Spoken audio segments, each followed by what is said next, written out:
je suis Mariama Faye Kane, la fondatrice du cabinet Philanthropique. Philanthropique est un cabinet qui exerce dans le domaine des ressources humaines, de la communication et de la RSE. Je l'ai mis en place fin 2022. L'idée, c'est d'accompagner des organisations, des particuliers, des jeunes diplômés dans le domaine de la gestion de leur carrière, de la mise en place d'initiatives RSE et de conseils à des dirigeants. Parlez-nous de votre parcours académique et professionnel. Je suis une personne qui est orientée sociale et on m'a toujours reconnu en fait cette qualité d'aller vers les autres, de mettre ensemble les gens et de vraiment donner de ma personne. Donc je suis membre bénévole d'une association de jeunes entrepreneurs aussi depuis 2014, donc depuis 10 ans. Et donc ça m'a paru logique en fait de mettre en place une structure qui puisse me permettre de mettre à profit mon expérience professionnelle dans le domaine des ressources humaines et de la communication et de la RSE, mais tout en aussi déroulant des activités bénévoles et philanthropiques, d'où le nom de philanthropique. Donc l'idée de philanthropique, c'est d'exercer dans mes domaines de compétences, mais surtout de contribuer au développement socio-économique de mon pays et de mon continent. D'où vous est venue l'idée de donner le nom philanthropique à votre cabinet? La philanthropique, ce n'est rien d'autre que le don de soi, en fait, tout simplement. C'est apporter sa contribution et surtout aimer l'être humain. Donc, je prône cette valeur, en fait, de solidarité, de partage, d'entraide. Et je pense, en fait, avoir été aidée dans ça par mon parcours personnel. Donc, je suis fille de diplomate. Je suis née à l'étranger, j'ai grandi à l'étranger. Donc j'ai été très tôt en contact avec beaucoup de cultures, notamment la culture brésilienne, la culture britannique, la culture ivoirienne. Et je pense que de chacun de ces pays, j'ai pris des aspects. Sans parler du Sénégal, naturellement, connu comme étant la terre de l'hospitalité. Et la teranga pour moi, c'est la bienséance, c'est le savoir-vivre. C'est vraiment ce rapport à l'autre en fait, où on cherche à le mettre à l'aise, où on lui rend service, où on le reçoit, où on partage ce qu'on a. Le Sénégalais, il est très riche. Il est riche de sa bienveillance envers les autres. Il est riche de son élégance, que ce soit dans son comportement, que ce soit dans son port vestimentaire. Et c'est cette culture-là dont je veux me faire l'ambassadrice, tout simplement, à travers Philanthropique. Quelles sont les activités principales de votre cabinet? J'offre différents types de services. Donc, il y a l'accompagnement personnalisé à des jeunes cadres, des jeunes diplômés. Il y a le conseil à des dirigeants qui occupent des fonctions au sein des ressources humaines ou dans le top management de sociétés, publiques, privées ou personnelles. Et il y a enfin la RSE, vraiment cet accompagnement-là à orienter les entreprises, non seulement à créer une cohésion, mais aussi du sens à travers l'engagement sociétal en fait. Donc les entreprises créent de la richesse, mais elles n'ont pas toujours ce réflexe-là de redistribuer dans les communautés environnement. Donc voilà mon plaidoyer et mon action auprès des entreprises pour les sensibiliser. Elles peuvent également contribuer au développement du pays en appuyant par exemple des écoles, des daras, des hôpitaux, mais en le faisant de manière structurée et en engageant justement l'équipe de collaborateurs. Quels défis avez-vous rencontrés en tant que femme dans des milieux professionnels souvent dominés par les hommes et comment les avez-vous surmontés? Je pense qu'au Sénégal, il y a plusieurs défis pour les femmes en activité.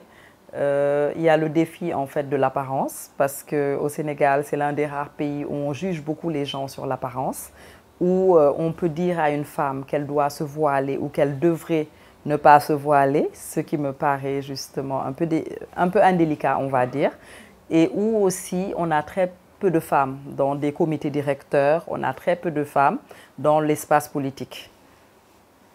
Donc pour moi, le défi, c'est de toujours faire en sorte de pouvoir porter ma voix en fait, me faire entendre, faire des recommandations, dans la mesure du possible, donner aussi une bonne image de moi, faire preuve de sérieux, de professionnalisme, de ponctualité et surtout être impliquée et engagée dans la vie aussi de l'entreprise, c'est-à-dire ne pas me limiter à faire ce qu'on attend de moi, mais aller au-delà et vraiment dépasser les attentes de mes supérieurs.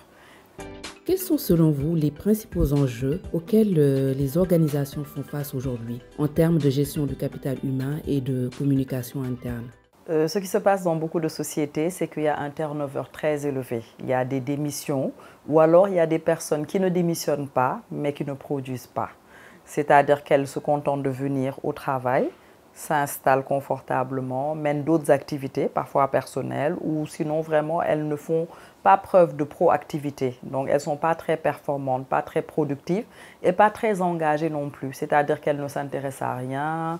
S'il y a des activités qui se tiennent, elles vont s'excuser ou ne même pas s'excuser mais ne pas venir. Donc ça peut générer un certain absentéisme et même un problème de motivation en fait des salariés parce que ça devient finalement rapidement contagieux. Donc l'idée en fait en favorisant la communication interne dans une structure, c'est déjà de donner une idée claire en fait des objectifs, de la stratégie, des événements à venir, créer une certaine cohésion donc qui fait que les rapports intersociaux en fait sont positifs et surtout permettre aux agents en fait de donner le plein, d'exprimer leur plein potentiel. Parce que justement, on peut être à un poste, mais avoir d'autres talents et d'autres compétences. Mais cela requiert déjà une bonne connaissance de ses collaborateurs. Parce que moi, typiquement, j'ai une licence en langue étrangère appliquée, je travaille dans la communication et j'ai un master en ressources humaines. Donc, si vous ne de temps en temps, vous ne regardez pas les CV, les dossiers des agents, vous ne discutez pas avec eux, vous n'essayez pas de voir quelles autres fonctions ils pourraient assumer. Vous n'avez pas de plan de mobilité interne, etc. Vous ne leur proposez pas d'aller faire des formations, que ce soit dans d'autres pays ou dans d'autres régions. Vous ne financez pas de la formation continue. Vous vous doutez que les personnes, elles ne seront pas forcément épanouies.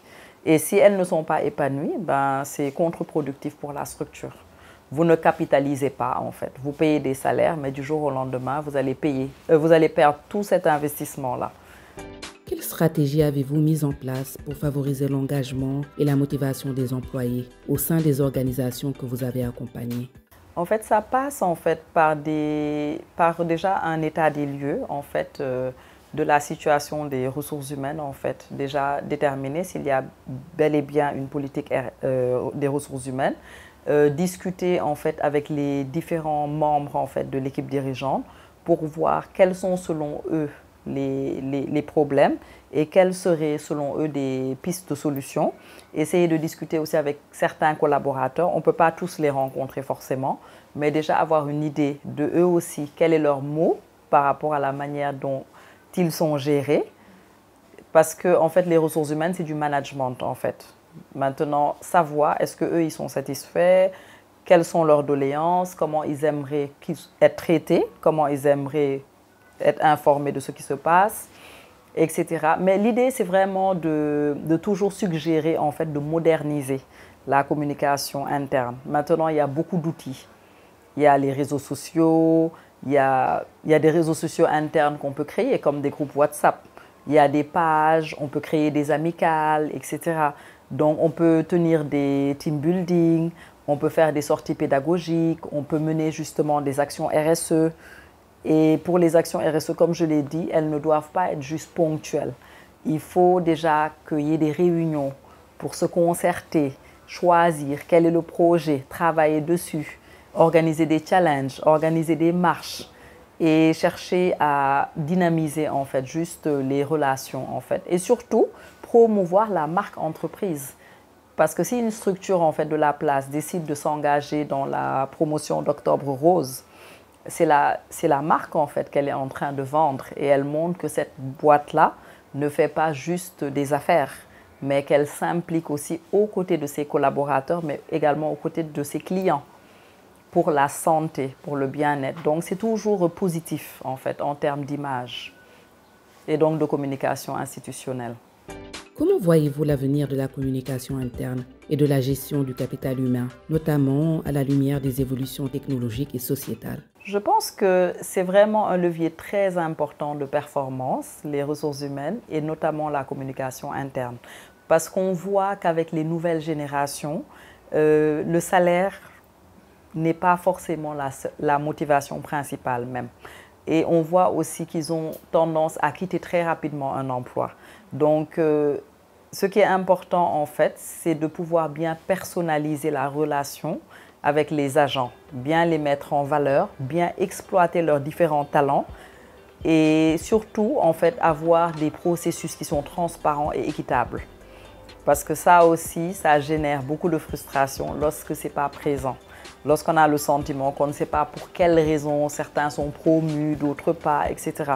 Et c'est le propre de la communication interne, justement, de pallier à ces difficultés-là en offrant justement des réponses, mais de manière proactive.